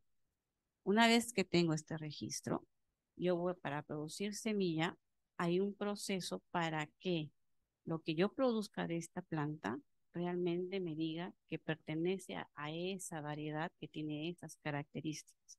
Y tiene todo un proceso, tanto el registro de esa plantita que tiene de donde se va a multiplicar esas características, como del proceso de producción de semilla bajo inspecciones de la autoridad en semillas, en este caso SENASA, ¿no? Hasta la parte del acondicionamiento, envasado. ¿Por qué? Porque se tiene un fin comercial de la semilla, vender la semilla, ¿no? En el caso de cannabis, una especie tan sensible que no podemos hablar de una comercialización tan libre de la semilla, ¿verdad? Entonces, si las farmacéuticas van a hacerlo, porque tienen la posibilidad y van a vender a un tercero que no son para ellos mismos, tienen que estar enmarcados en la normativa en semillas. Pero el paciente de la asociación de cannabis que va a tener ese material para uso propio, no tendría por qué estar sujeto a que tengan que hacer algo en específico. Pueden utilizar y no están obligadas a comprarle semilla a otro para poder o dejar de tener todo lo que ustedes ya han avanzado dentro de su producción, ¿ya? Solamente es para aquellos que se van a dedicar a vender a terceros y que también el reglamento contempla, lo ha cerrado, ¿no? Porque no es para que le vengas cualquiera tampoco, ¿no es cierto? Entonces, el reglamento también contempla los registros de oficio. Cuando ya hay cultivares que están en las casas de ustedes o en las asociaciones que se están, probablemente cuando hagamos el reglamento vamos a estipular algún procedimiento para recogerle esa información de esos cultivares que ya están presentes y tener mapeados aquellos que van a tener ese tipo de producción para autoconsumo y que no tenemos nosotros que entrar a regular, ¿no? Eso es lo que yo quería dejar en claro. Y también para la elaboración de este reglamento, que va a ser bastante complicado, porque ya es complicado ponerse de acuerdo entre tantas instituciones para hacer este reglamento, también pónganse en el lugar del otro lado, ¿no? Es una cosa muy compleja, algo que nunca ha habido, algo que siempre ha sido ilícito y que siempre vamos a tener idas y venidas, ¿no? Lo ideal es que estas idas y venidas se den antes de que se apruebe algo, ¿no? Estas mesas de trabajo se han debido de tener, desgraciadamente, en el periodo en el que se ha elaborado el reglamento, también hemos estado en pandemia, la forma virtual no ayuda, ¿no? Sí, ayuda desde el momento de que nos podemos reunir, pues no podemos por el tema de salud, pero yo considero que tiene sus ventajas y desventajas, ¿no? Entonces, cuando nosotros tengamos a que afrontar este gran reto que nos han dado un plazo de 180 días calendario, vamos a tener que trabajar arduamente, porque es una cosa que no tenemos, ¿no? Ni siquiera antecedentes de algo similar. Vamos a pedir la colaboración de todos los actores del Sistema Nacional de Semillas, le decimos, incluidos aquellos que produzcan de uso propio la semilla, porque habrá que poner en el reglamento esa exoneración de tales requisitos y tales cosas para aquellos que están registrados como asociación, con licencia, o que están registrados como asociación de pacientes, no sé, eso lo vamos a tener que ver ya en el reglamento. Siempre hay una cascada de cosas, ¿no? Viene la ley, viene el reglamento, y del reglamento vienen muchos reglamentos más, muchas normas más para poder, poder aterrizar en algo que es lo que es el objetivo principal y no permitir que malos elementos se tomen estos objetivos que ustedes tienen completamente comprensibles. Yo soy madre y gracias a Dios no he pasado por un problema similar, y a todos los que tienen este problema los admiro porque la verdad que es difícil, muy difícil llevar, y encima que tengas que hacer muchas más cosas de las que ya estás haciendo, o de los problemas que estás enfrentando, tengas que realizar. Pero hagamos un último esfuerzo para que estas cosas sean lo menos, vamos a decir, tediosas para ustedes como pacientes, y que nos permitan a nosotros establecer un tamiz eh, respecto a otras cosas que no queremos que se dé en nombre de ustedes, ¿no? Entonces, nosotros siempre hemos manifestado de parte de SENASA toda la disposición, y vamos a molestarlos, vamos a tocarles la puerta porque hay muchas cosas que desconocemos, no todos somos expertos en especie. Yo soy ingeniero agrónomo, pero jamás vi cannabis. Puedo haber visto mil y unas especies, pero no he visto cannabis. Y nosotros estamos a cargo de la normativa, y si no conocemos la realidad, no conocemos a través de ustedes las cosas, pues vamos a plantear algo pues que realmente no se puede aplicar, y es lo que no queremos. Y que no salga todo y después, cuando ya está aprobado, nos demos cuenta que no se va a poder aplicar, ¿no? En el sentido del reglamento como está ahora, dejo, como ya parte final de mi intervención, dejo la cara de la situación del uso propio, ¿ya? No se entra a regular cuando se produce semilla. Es como decir que yo quiera regular, disculpen, traigan las diferencias, ¿no? Que yo tenga una de tomate en mi casa, saque las pepitas y las siembre en mi jardín, pues quiero tener tomates porque este tomate me dio algo que me gustó. Entonces, eso no entra en mi intención de comercio. Voy a hacer de esto un negocio y lo voy a vender. Eso se llama uso propio. Cuando lo siembro para mí, para un beneficio, que en este caso es la salud y la obtención de algún elemento que a mí me produce, pero que no lo voy a comercializar con terceros que no estén identificados, que tienen mi mismo objetivo y mi mismo problema. Gracias. Muchas gracias, doctora. ¿Algún otro representante del Ministerio de Agricultura que desee? Sí, por favor. Doctora, una pregunta antes de... En esta reglamentación de las semillas que entiendo ustedes tienen que confeccionar en un plazo de 180 días, entiendo que como mecánica de trabajo van a hacer mesa de trabajo invitando a las asociaciones. ¿Es correcto esto? Es correcto. Para nosotros hacer una normativa tenemos un procedimiento y esto conlleva talleres con los actores involucrados y de sociabilización de aquello que ya sea un borrador antes de, aparte del proceso de la prepublicación, ¿no? Entonces, cuando son cosas muy específicas, nosotros hacemos talleres con los involucrados para poder, dentro de un esqueleto que nosotros podamos plantear con los escasos conocimientos que a veces podamos tener, nutrirlo posteriormente y ponerle músculos, vamos a decirlo así, con los involucrados, ¿no? Disculpen las palabras coloquiales, pero a veces hablo muchos términos y me critican porque uso términos muy técnicos y no me entienden, pero he querido utilizar estas analogías para la mayor comprensión. Gracias.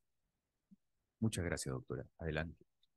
Gracias. Muy buenos días. Como les dije al inicio, soy Jorge Alcántara, director de la Subdirección de Regulación en INIA.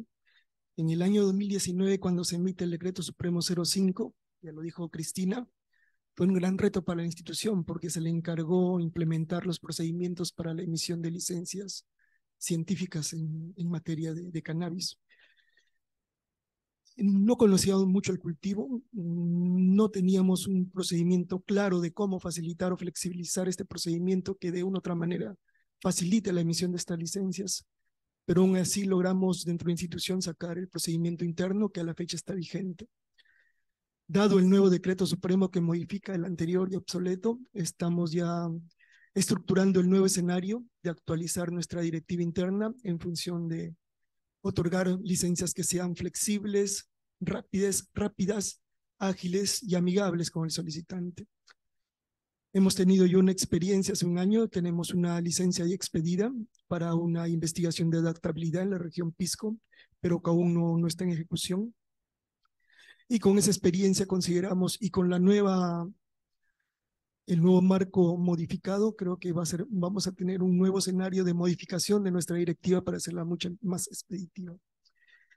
El tema de investigación es muy importantísimo, genera conocimiento y conocimiento con base sólida científica, que nos permite identificar cultivares, nos permite identificar variedades, permitiría identificar cepas o razas, como lo mencionó la anterior doctora, en función de establecer cuáles son los parámetros agroedafocológicos más precisos que permitan obtener ya sea una mejor eficiencia o eficacia de estos materiales genéticos que pudieran ser introducidos al país y evaluados. Permitirían conocer cómo se adaptan a diferentes regiones del Perú, permitirían identificar cuál es su productividad, cuál es su rendimiento y en función de ello la cuantificación de los metabolitos primarios, que en este caso son los cannabinoides, que a todos ustedes y a todos nosotros nos interesan, y de esa manera pues identificar el mejor material genético que pudiera ser adaptado a una región o un determinado nicho agroecológico. En ese sentido consideramos que la norma pues es innovadora, ya que generaría conocimiento en base a lo que les mencioné anteriormente. Hay diferentes protocolos internacionales que nos permitirán evaluar los manejos culturales en materia de investigación en cannabis. Tenemos UPOC, por ejemplo, que tiene directivas específicas para identificar descriptores de expresión genética del material que sería evaluado. Eso lo hemos contemplado, es parte de nuestra directiva y también estoy seguro va a ser parte del futuro reglamento que ya lo mencionó Cristina del SENASA, ¿no? Como quizás un input importante en ese sentido.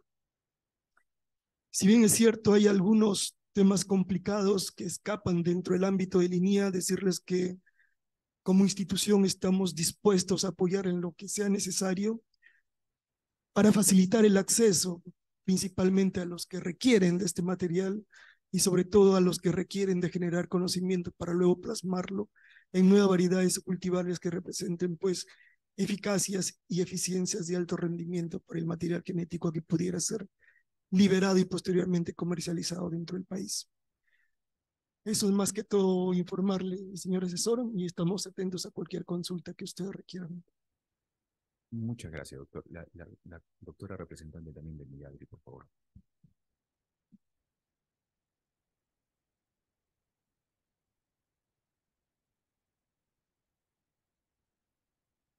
Ah, perdón, ingeniera.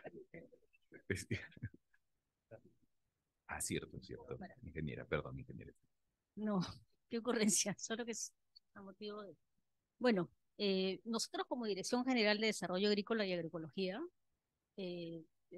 somos un pliego 13 dentro del Midagri, ¿no? Pero sin embargo, INIA y SENASA son justo los operadores prácticamente del Midagri, ¿no? La parte sanitaria que es fundamental, como ya la mencionó, y de semillas, porque es sanidad de semillas, y la parte de investigación, ¿no? y extensión. Indudablemente nosotros formamos parte de este gran procedimiento que lo maneja el Ministerio de Salud a través de DIGEMIT. Nosotros acompañamos solamente. Somos una autoridad que prácticamente en el artículo 4 está mencionada como una autoridad de control de competencias, ¿no? Pero sin embargo, somos tres, o sea, somos una dirección y somos dos OPAs, ¿no? Entonces, sin embargo, nosotros tenemos la responsabilidad prácticamente de acompañarlos en la autorización del plan de producción, ¿no? Este plan de producción, o sea, tiene un serio requisito y prácticamente, si ustedes ven en el artículo 15, la licencia de producción de derivados de cannabis tiene que estar acompañado siempre de las actividades de producción, certificación y comercialización de semillas, ¿no? El artículo 23 dice bien claro que prácticamente DIGEMIT a nosotros como Dirección General de Desarrollo Agrícola nos da, o sea, prácticamente nos transfiere o ¿no? Prácticamente el plan de producción para que nosotros demos una opinión. Y tenemos acá, ya dice, prácticamente 10 días para poderlo, ¿no? Responder. Y ese es el acompañamiento de nosotros y nosotros estamos con la predisposición y la agilidad que necesitamos. Y si nosotros también debemos estos anexos, si se tienen que simplificar para una actividad, un cultivo asociativo, lo haremos. Y vamos a dar todo de nosotros para hacerlo más ágil y darle la posibilidad, ¿no? A aquellos que necesitan ahora prácticamente, que somos conscientes todos, ¿no? Bueno, eso es todo lo que puedo referirme de parte de de reglamento. Muchas gracias. Habiéndose ya pronunciado las instituciones del Ejecutivo, vamos a dar pase a la academia. Empezaremos por la Universidad Cayetano Heredia, luego el Colegio Médico del Perú y el Colegio de Químicos Farmacéuticos. Universidad Cayetano Heredia, por favor. Buenos días. Voy a dejar acá el micro. Expresamos el saludo de nuestro rector, el doctor Enrique Castañeda, y el director del diplomado de cannabis de posgrado, el doctor Ernesto Gosser. Han tenido por bien enviar mi representación con el objetivo de esclarecer algunos conceptos y algunos preconceptos que se tienen sobre este tema, ya que si es que partimos probablemente de algunos conceptos que no están actualizados, vamos a tener algunas discusiones innecesarias y nos vamos a dar cuenta tras el tiempo y probablemente esa es la razón de la academia, ¿no? Bueno, el día de ayer falleció el doctor Rafael Meshulam, quien fue el descubridor y quien elucidó las moléculas de THC y CBD, y gracias a él probablemente muchas personas de la mesa están enterados del uso de cannabis, solo quería mencionarlo inicialmente. La Universidad Cayetano Heredia ha venido desde el año 2017, cuando empieza, digamos, el estallido social por el uso de cannabis a participar, desde la Facultad de Salud Pública, como ustedes ven ahí, y también desde alguna alianza con el Colegio Médico para contribuir con la formación propedéutica de los médicos. Esto fue en abril del año pasado. Ha venido involucrada y también ha venido siendo testigo de ese proceso, ¿no? Actualmente la Universidad Cayetano Heredia ha brindado ya 6 cursos, entre ellos un diplomado de cannabis y está en discusión el siguiente, y además ha contribuido con la formación de algunos profesionales que están en la autoridad, que están presentes también en la mesa, han estado como alumnos en nuestros cursos, y también a pedido de la Dirección Antidrogas, que tiene un área especializada de cannabis también para temas de detección, peritaje y regulación, ¿no? Que es otra área de investigación que no parece ser un área de investigación, sin embargo la es, ¿sí? La regulación y el acceso. Voy a enmarcar estos pequeños 10 minutos y voy a ser bastante breve, pero esta imagen es un poco la razón y el fundamento de que probablemente algunos conceptos no están totalmente claros, ¿no?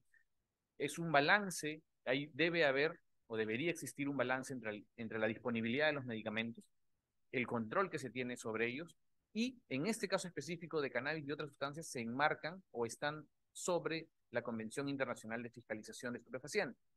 Este documento es el que enmarca, y probablemente muchas de las opiniones de que hay cosas que se pueden o no se pueden hacer vienen desde ahí. Entonces tenemos que partir desde ahí viendo si es que nuestra regulación o lo que los pacientes consiguieron a través del poder legislativo, ¿no?, han sido aplicados de manera consecuente como lo ponen las convenciones internacionales, y en el medio están probablemente los pacientes.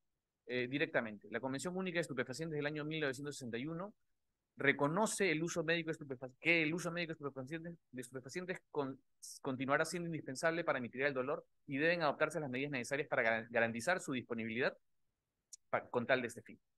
En ese momento, en el año 61, se cataloga el cannabis en la categoría 1 y en la categoría 4. En términos más sencillos, la categoría 1 son las sustancias que tienen un potencial de abuso fuerte, y la categoría 4 son las sustancias que no tienen ningún uso médico aceptado, ni siquiera son seguras bajo supervisión médica. Así es la catalogación que hizo la Convención Única de Estupefacientes de las Naciones Unidas. Por otro lado, el artículo 2 de la Convención, que habla sobre las sustancias sujetas a fiscalización, dice de manera textual: las partes no están obligadas a aplicar las disposiciones de la presente convención a los estupefacientes que se usan comúnmente en la industria para fines que no sean médicos científicos, siempre que, ahí están abajo, ¿no? Estos conceptos van a servir luego para entender cómo se ha aplicado la regulación.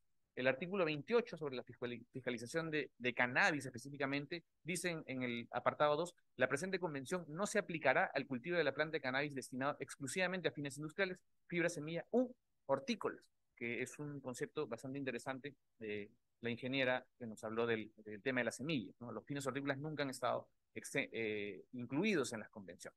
El artículo 30, que habla sobre comercio y distribución, que es algo que un poco enmarca nuestra regulación, porque lo que estuvo, como veremos más adelante, restringido, ¿sí?, e ilegal es la comercialización, es la ley 22095 de tráfico ilícito de drogas. Entonces tenemos que entender desde dónde parten estos parámetros. Dice que las partes exigirán, perdón, aquí, ahora sí, las partes exigirán que el comercio y la distribución de estupefacientes estén sometidos a licencia, excepto cuando dicho comercio y distribución lo realice una empresa o empresa del Estado, y es por eso que tenemos ejemplos como ENAC. Adicionalmente dice: someterán a un régimen de licencias a los establecimientos y locales que puedan realizarse dicho comercio y distribución. No será necesario exigir este requisito, el requisito de licencia, respecto de los preparados. Abajo estoy colocando la definición de preparado: es una mezcla sólido líquida que contiene un estupefaciente. Nosotros lo entendemos en la regulación peruana como un medicamento, como una preparación. Las disposiciones de los apartados A y B relativas a las licencias no se aplicarán necesariamente a las personas debidamente autorizadas para ejercer funciones terapéuticas científicas mientras las ejercen. Y esto ya es un entendimiento mayor de nuestras profesiones, sobre todo las de salud. Adicionalmente, la Convención Única de Estupefacientes tiene también una conferencia en la que se explica este marco normativo, ¿no?, de la cantidad de artículos que hay. Y en esa explicación, que es un documento adicional y oficial de la Convención Única de Estupefacientes, también se habla sobre los fines médicos y científicos, en los que se esclarece que nunca se ha puesto en duda que esta expresión comprende también la veterinaria y la odontológica, ¿no?, porque también se piensa que el uso medicinal solo está restringido al uso humano.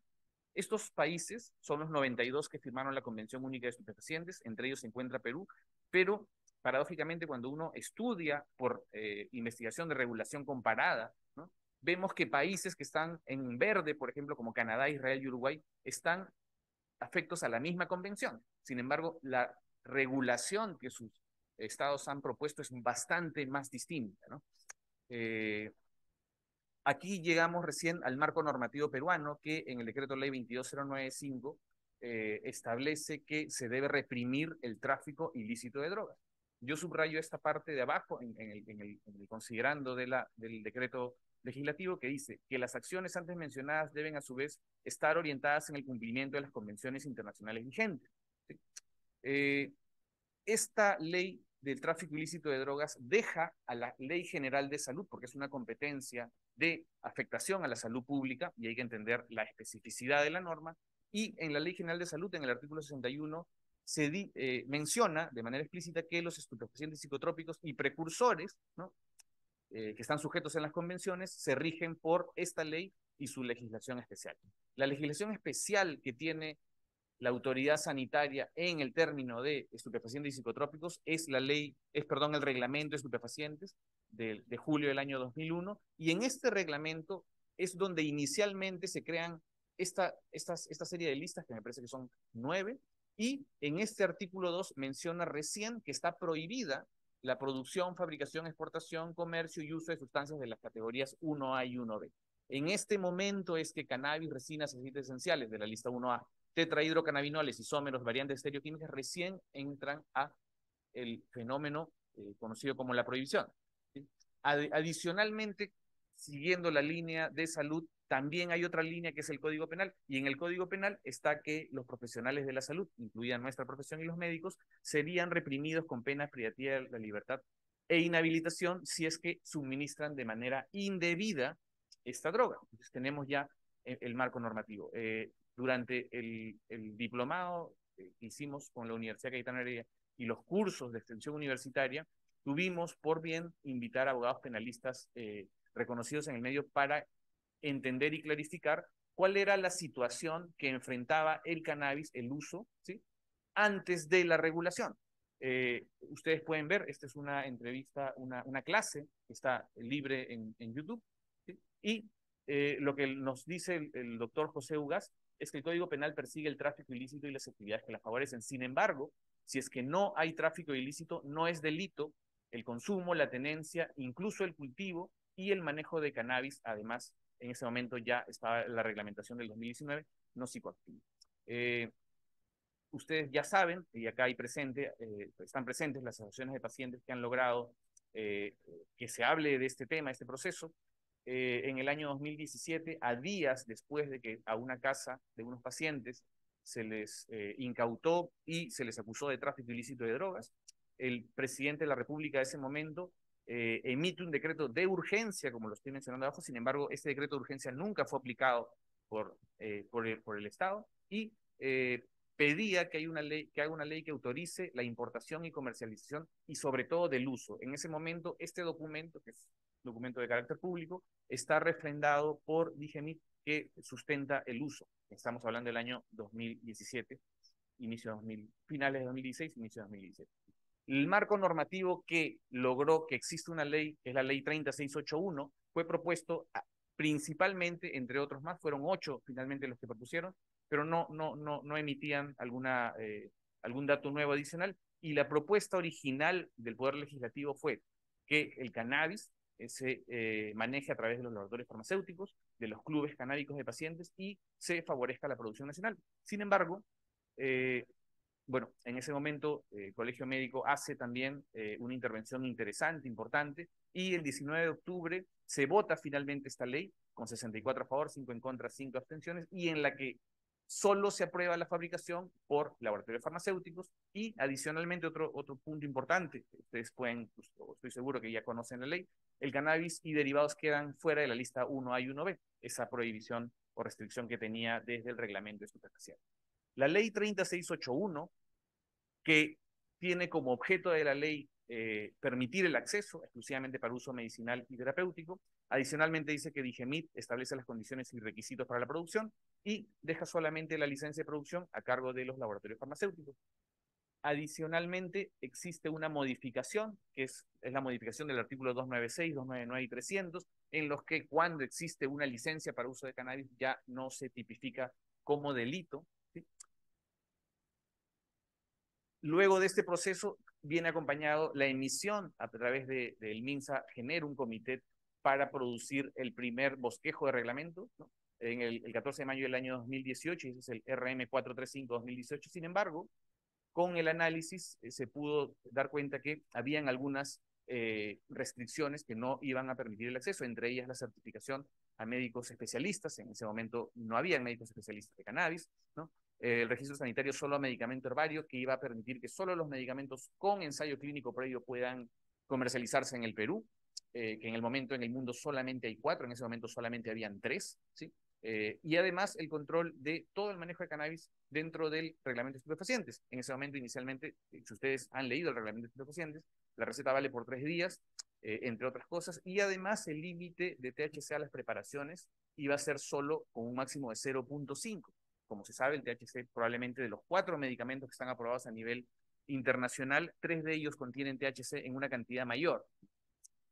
El cuadro inicial que yo les propuse de este equilibrio que debería o podría haber, y que es algo que estudiamos, entre el control y el acceso, ya fue estudiado y fue evaluado por la OMS en el año 2011 en este documento, y mencionan de manera explícita que las restricciones reglamentarias indebidas a menudo tienen sus orígenes en un entendimiento pobre por los responsables de las políticas sobre sustancias controladas y su valor terapéutico. En muchos países el conocimiento inadecuado y el miedo a la dependencia son razones clave detrás de una falta de voluntad, y abordar estos problemas pues debe ir un poco más allá para relajar estas restricciones. No solamente lo menciona la OMS, sino también la UNODC, que es la oficina de las Naciones Unidas contra el crimen y las drogas, y mencionan algunos ejemplos de las medidas que pueden impedir la disponibilidad y que no son requeridas por las convenciones. Por ejemplo, limitar el número de días el suministro que puede proporcionar una receta.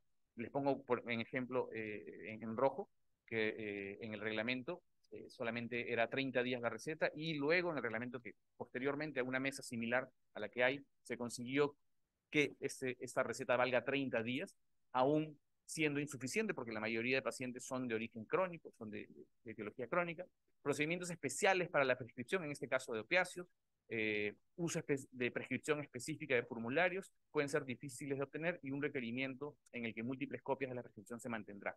Actualmente las recetas especiales son por triplicado y se tienen que almacenar por 2 años. Adicionalmente, se está agregando a la receta simple para cannabis también almacenarla por 2 años. Requisitos que para que los pacientes reciban un permiso especial o un registro para presentarse elegibles a estas recetas, ¿no? Por ejemplo, tenemos el registro de pacientes que se pide, y penalizaciones excesivas y enjuiciamientos por prescripción equivocada, involuntaria o mal manejo de opioides, y tenemos como ejemplo las acciones penales que están descritas incluso en temas del balance trimestral, como lo dice el reglamento nuevo, y en varias partes lo dice, administrativas, civiles y penales. En el Perú hicimos un estudio con algunos investigadores de Cayetano y de la Wiener, y hicimos una evaluación de las sustancias sujetas a control, si es que estas tienen un real acceso o no, ¿no? Este estudio está en prensa, se va a salir en el volumen 43, se aceptó la publicación, y nosotros lo que hallamos fue que los medicamentos que están en un nivel más alto de control tienen menos acceso, ¿no? En estas mesas de trabajo, esta es una mesa de trabajo que se realizó en ese momento, en el año 2018, para lograr manifestar algunas dificultades que había en el acceso, y de esta forma recién sale una modificación que es el reglamento vigente a partir del 23 de febrero del año 2019, donde el médico no necesita ser un especialista para prescribir esta herramienta terapéutica. Los registros sanitarios no solamente aceptan a los medicamentos que tienen un ensayo clínico, sino también a los productos naturales de uso en salud que están recogidos o sustentada su eficacia en el uso tradicional, reconocido por la OMS, y los preparados magistrales no tienen ahora el límite de THC, antes solo tenían 0.5. El cannabis queda explícitamente fuera del reglamento de estupefacientes, la receta vale por 3 días, e incluso los tratamientos son costeados por el seguro. Sin embargo, vamos a ver y vamos a evaluar este proceso a ver si es que estas condiciones se han cumplido.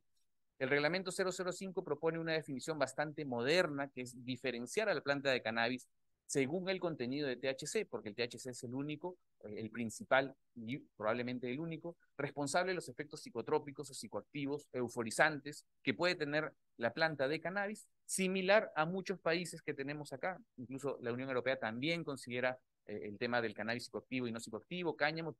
Muchos países tienen una cantidad distinta, sin embargo, la tendencia mundial está llevando del 0.3 de Europa al 1%. Este es un ejemplo de República Checa, que es uno de los países pioneros en investigación de cannabis.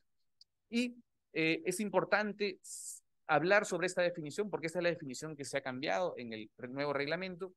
Vean ustedes que la definición que estoy colocando abajo, que es la definición del decreto ley 22095, habla que cannabis o marihuana es cannabis sativa, planta dioica que contiene principios psicoactivos. Entonces, con una actualización, según la evolución de la ciencia, sabemos que hay plantas de cannabis que tienen muy pocos o casi nulos cantidad de este componente, que es el THC, y que probablemente, o en muy alta, como otros países lo están viendo, incluso países que tienen restricciones muy altas, como los países asiáticos, también en esos países se maneja esta definición.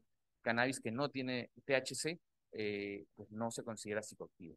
La comercialización de los productos derivados de cannabis para uso medicinal, y este es el reglamento anterior, el que hoy está vigente hasta dentro de 6 meses, manifiesta que en el ámbito solo en el ámbito internacional va a ser aplicable las disposiciones del reglamento de estupefacientes, porque de manera internacional es necesario presentar estas previsiones que los pide la JIF, ¿no? Sin embargo, lo que hemos observado durante la aplicación de la regulación, y esto es una presentación oficial de la autoridad, es que sí se está considerando al cannabis psicoactivo, ¿no?, dentro del reglamento de estupefacientes.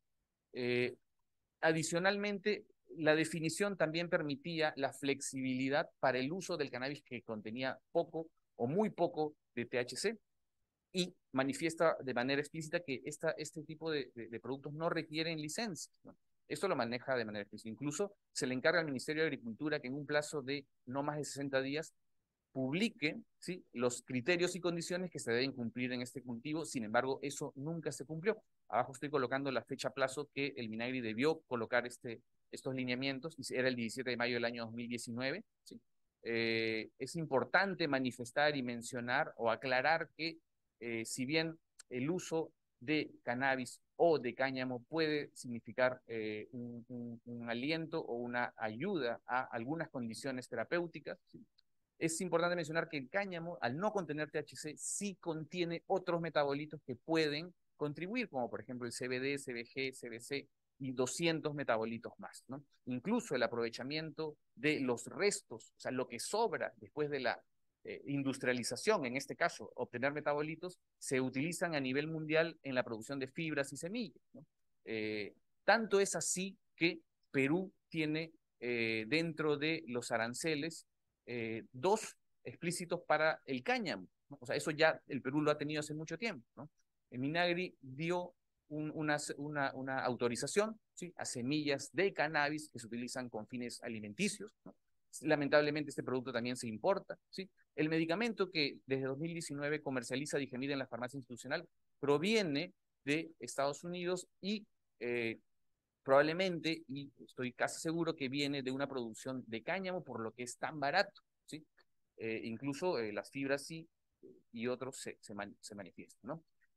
Hace un momento también se habló sobre algunas actualizaciones que debería ejercer, y esas actualizaciones, este es un ejemplo de esta actualización, que es un documento técnico de orientación que lo pide la normatividad. Sin embargo, hemos observado al analizar el documento que la finalidad de este documento es contribuir a proteger la salud de las personas que acuden, más bien no es orientar a los médicos para que utilicen de manera correcta, sino proteger, ¿no? Este es el carácter de esta resolución. Adicionalmente, en este documento orientativo, que es de menor rango que un reglamento, se estipula que las recetas médicas de CBD deben ser retenidas cuando el reglamento no lo dispone, ¿no? Esto es algo adicional en un documento de menor jerarquía. Inclusive, lo que más nos llamó la atención en la universidad cuando revisamos los efectos terapéuticos y toda la evidencia que hay al respecto, es que este documento invita a los profesionales de la salud a actualizar la evidencia en un repositorio que se llama Epistemónicos, y este repositorio, aprovechando en un momento voy a hablar sobre la desclasificación del cannabis de la lista 4, fue la única institución que se opuso a reclasificar el cannabis. Si uno entra a esta página en el año en el que se propuso, esta es la portada que uno encontraba. Un profesional de la salud que quería ver o utilizar cannabis se encontraba con esta pantalla que decía que el uso de cannabis en personas enfermas no produce mejoría, incluso causa daño. Entonces, cuando hablamos de evidencia, la verdad que se ha estudiado bastante, pese a ser una planta que está restringida en su uso, en su investigación, hay mucha evidencia que soporte el uso medicinal de cannabis, tanto así que está en esta revisión sistemática emitida por la Academia Nacional de Ciencias, Ingeniería y Medicina de los Estados Unidos, que es un documento que sirvió en el Perú para que el Comité de Expertos emita una opinión en el año 2016 favorable al uso médico de cannabis, deja en las conclusiones de la efectividad terapéutica concluyente, ¿sí?, en carácter concluyente, que el tratamiento para dolor crónico en adultos se usa cannabis, ojo con esto, antiemético para quimioterapia, cannabinoides orales, ahora vamos a ver cuáles de estos medicamentos son, y mejorar la espasticidad, síntomas de espasticidad en esclerosis múltiple, lo cual además hay una lista bastante más larga, y que son aproximadamente 30 condiciones de salud. Sin embargo, no todas de ellas llegan a la condición de concluyente porque, como veremos luego, también hay una dificultad para la investigación. Estos son los 4 medicamentos aprobados en agencias regulatorias de alto nivel. Marinol es THC puro, aprobada en FDA en el año 1985, náuseas y vómitos quimio y orexigenia en VIH. Cesamet es un análogo sintético del THC que tiene una modificación en el carbono 11, lo cual lo hace 2 veces más potente que el THC, aprobada en FDA en el año 85. Sativex es el primer medicamento extraído y con no solamente THC y CBD, sino todo el complejo herbario y botánico, aprobado en la Agencia Europea desde el año 2014, en el Perú, aprobado, si no me equivoco, en el año 2019, sin embargo no se comercializa por el alto costo, y Epidiolex sale en junio del año 2018 como una solución oral para epilepsia refractaria, Dravet y Lennox-Gastaut en específico. Estos medicamentos en el Perú no se comercializan porque el costo no lo permite. Si nosotros evaluamos el área de dolor crónico, como se dan cuenta, en ninguna de estas está sustentado de manera concluyente la efectividad terapéutica de cannabis en dolor crónico. El mismo documento nos da todas las revisiones sistemáticas y análisis doble ciego que se hicieron para demostrar que el uso de cannabis es efectivo en dolor crónico. La mayoría de ellos han sido usando cannabis de manera herbal, ¿no? Como lo ven ustedes, incluso, ¿sí?, para sorpresa de muchos, cigarrillos de marihuana entregados por el NIDA, el National Institute of Drug Abuse.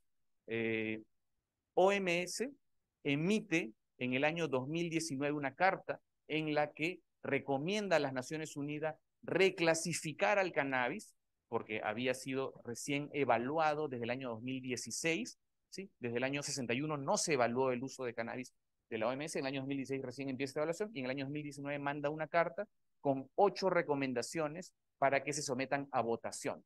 De estas 8 recomendaciones, en el 4 de diciembre del año 2020, se decide por votos de 27 a 24, o sea, con un margen muy estrecho, de que el cannabis tiene que salir de la lista 4. ¿Y qué significa que el cannabis salga de la lista 4 de la convención? La lista 4 son los medicamentos con propiedades particularmente peligrosas y particularmente susceptibles a uso indebido y de producir efectos nocivos, y que tal susceptibilidad no está compensada por las ventajas terapéuticas apreciables que no posean otras sustancias, siendo también estupefacientes de la lista 4. Así que a partir de ese momento sabemos y queda demostrado que cannabis es o tiene fines medicinales a nivel mundial. Sin embargo, siendo el año 2020 y teniendo nosotros ley desde el año 2017 y reglamento desde el año 2019, lamentablemente Perú fue uno de los países que votó en contra de esta regulación, de esta declasificación. Ese es el cuadro de todas las votaciones, y en la Cancillería podemos observar que Perú manifiesta que votó a favor. Sin embargo, instituciones que están abajo, el documento lo dice de manera explícita, han dado la opinión para que Perú vote en contra de las 2 legislaciones, ¿no? En el año 2019, a finales, inicio de 2020, inicia la pandemia, lo cual recrudece una falta de acceso, tanto de manera formal, porque el reglamento vigente no logra ser aplicado, y en el Perú hoy hay 60 solo farmacias que tienen licencia, ¿no? Y también afecta el acceso de manera informal, porque esos que a la fecha son 70% de pacientes registrados, o sea, 24.000 pacientes, entendiendo que hoy hay 36.000 registrados, están adquiriendo su medicación de manera informal. Y con la pandemia y la restricción de acceso, estos pacientes no podían tampoco acceder, incluso de manera informal. Es por esa razón que el Congreso de la República en el año 2020 propone un proyecto de ley que incluye, y esa es la razón por la que estamos en esta mesa, una modificación de la ley en la que se permite a las asociaciones de pacientes seguir efectuando su actividad artesanal. Este proyecto de ley fue el único, probablemente uno de los pocos votados con 100 a favor y 0 en contra, ¿no? Es algo histórico en el Congreso, el 15 de julio del año 2021, y aparece la ley 3131.2, la razón por la que hoy estamos aquí reunidos, en la que se incluye la licencia de producción de las asociaciones para pacientes de producción artesanal. El inicio del proceso de gestación de este reglamento que ha salido en vigencia hace 2 semanas inicia en octubre del año 2021. La Asociación de Pacientes envía una carta, nos llega también a nosotros, muchos de nuestros docentes también participan en este proceso, como el doctor Mario Ríos, ¿no? Así que fue evaluado de manera pertinente también en la universidad y evaluamos qué aspectos habían de acceso y de control.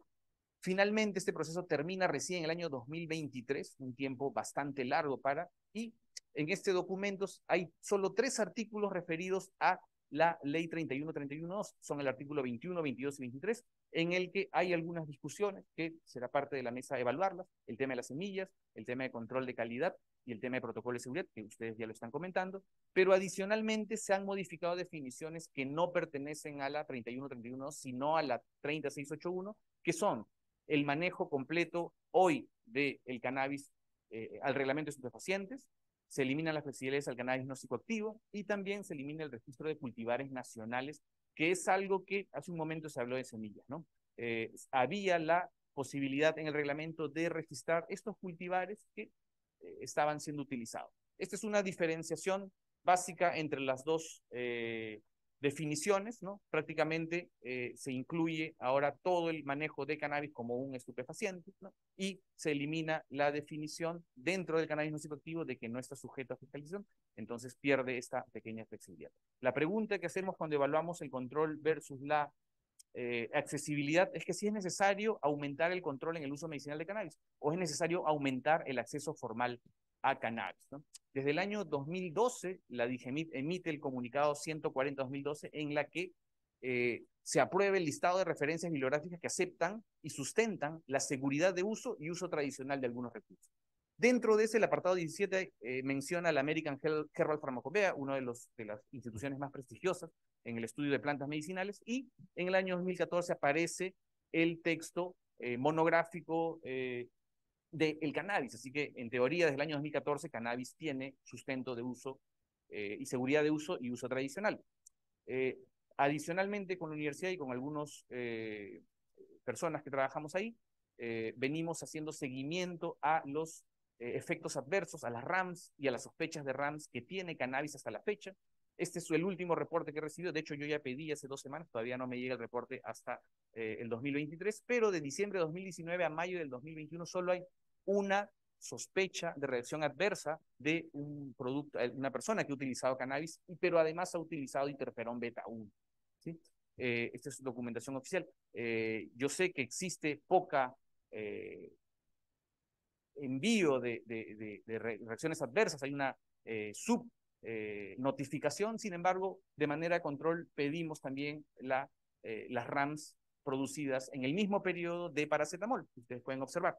Son más de 825, 2.1% de carácter grave, y acá abajo están cuáles son las razones graves: peligro a la vida, causa prolongada de hospitalización y otras condiciones médicas importantes. Finalmente, en el Perú hoy la situación es que lo manifiesta la República en mayo de este año: 70% de pacientes de cannabis registrados en el registro de pacientes no compra su medicina de manera formal, ¿sí?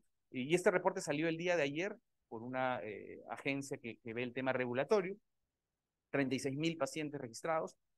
Solamente hay una licencia que incluye cultivo, solamente hay una licencia que incluye la producción sin cultivo, solamente hay una licencia de investigación científica agraria y solamente hay una licencia de investigación científica en temas de salud, ¿no?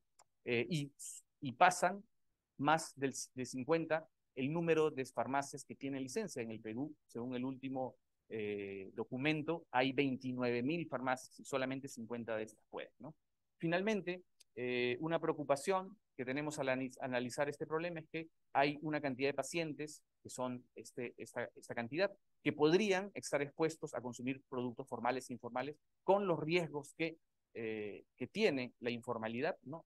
No hay ningún laboratorio de control de calidad que haya logrado ningún laboratorio farmacéutico que haya logrado entregar medicamentos derivados de cannabis cultivados en el Perú, pese a que la ley en teoría lo permitía desde el año 2017. Todos los derivados de cannabis en el mercado peruano formal son de origen extranjero y están a un costo bastante superior, ¿no? Los pacientes pagan ese costo bolsillos. El tema de los PEA que estuvo planteado en el Decreto Supremo 005 no se cumple hasta el momento, y la investigación en esta área es casi inexistente, ¿sí?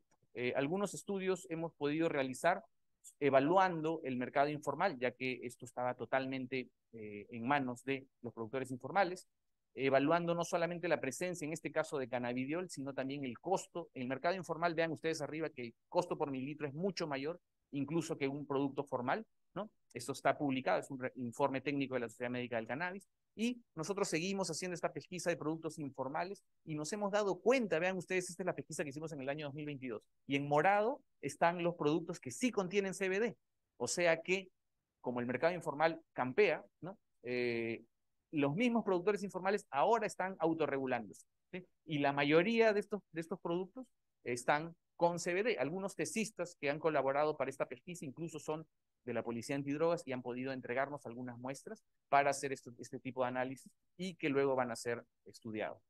Finalmente, nosotros en la universidad nos interesa la investigación mucho, sin embargo, nos ha sido imposible poder cumplir las vallas para lograr alguna investigación científica, y lo que hemos decidido hacer para no dejar de hacer o intentar hacer investigación, por más difícil que ya la investigación de por sí es, fuera de las licencias que hay que proponer, es hacer investigación en poblaciones que no utilizan cannabis de manera medicinal, ¿no? Es más sencillo, lamentablemente, investigar en poblaciones que no tienen la condición medicinal que la población que sí tiene condición medicinal por el tema de las licencias, ¿no?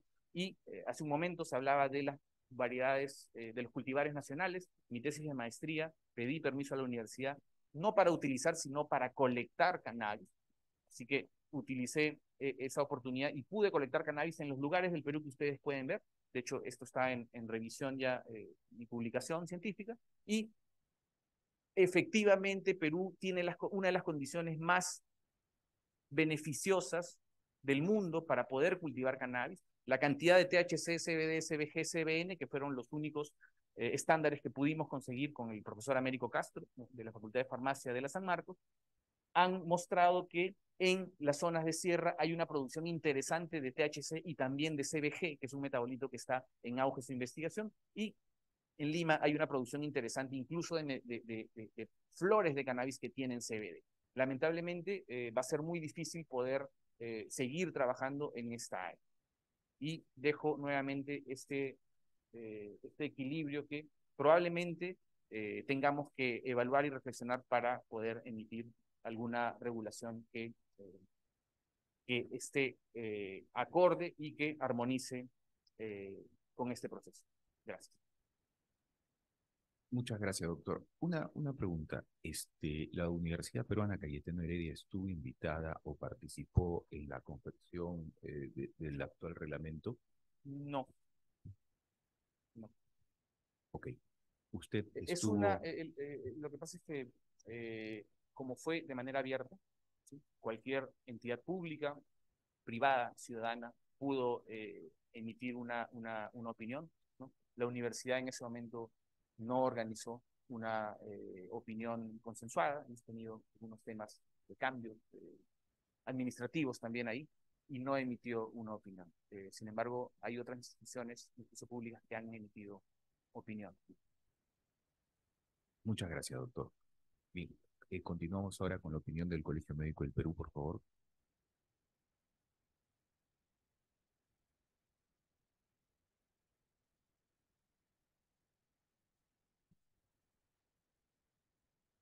Muy bien, creo que hemos escuchado toda esta mañana una serie de instituciones por un lado y por otro lado también grupos de pacientes. Nosotros como colegio médico, especialmente me voy a referir al Comité de Medicina Tradicional, Alternativa y Complementaria que el colegio tiene ya hace buen tiempo. En el año 2016 fuimos invitados también en este auditorio para poder trabajar junto con la Asociación de Pacientes y también con el Colegio Químico Farmacéutico esta parte de la ley. Y gracias a toda la unión de una serie de actores es que se pudo emitir la ley.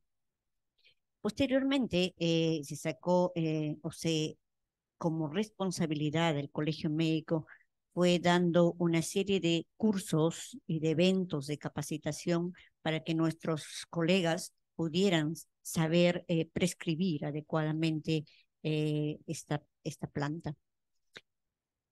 Esto también nos lleva a reflexionar de que cuán interesante sería si nosotros miraríamos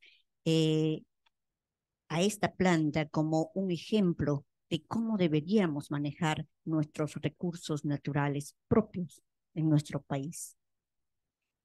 Estudiar una planta no es tan fácil como en el caso de un medicamento, y ya estudiar un medicamento es bastante complicado. Pero estudiar una planta, como ustedes están viendo, son diferentes las especialidades y las instituciones que tendrían que estar convocadas para ello.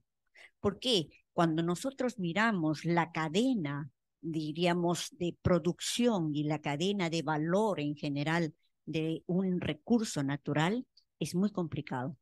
Empezando desde los agricultores, y en el caso incluso de plantas medicinales, empezando desde la parte de las comunidades nativas, desde nuestros propios usuarios, deberían estar sentados con nosotros. Los pacientes deberían estar sentados con nosotros. Bueno, en razón a ello, entonces, nosotros consideramos fundamentalmente el aspecto o 4 aspectos importantes. Uno es el acceso. Si ya estamos viendo que el acceso está interrumpiéndose, incluso obstruyéndose, debemos mirar este reglamento y volver a probablemente revisar para poder lograr un mejor acceso. En el caso específicamente de nosotros del Colegio Médico, teníamos la prescripción y teníamos 2 tipos de recetas. Teníamos la receta simple y teníamos la receta especializada. Y en razón a qué, en razón al THC. Como ya lo explicaron, es justamente el que nos permite a nosotros controlar de algún modo el efecto psicoactivo.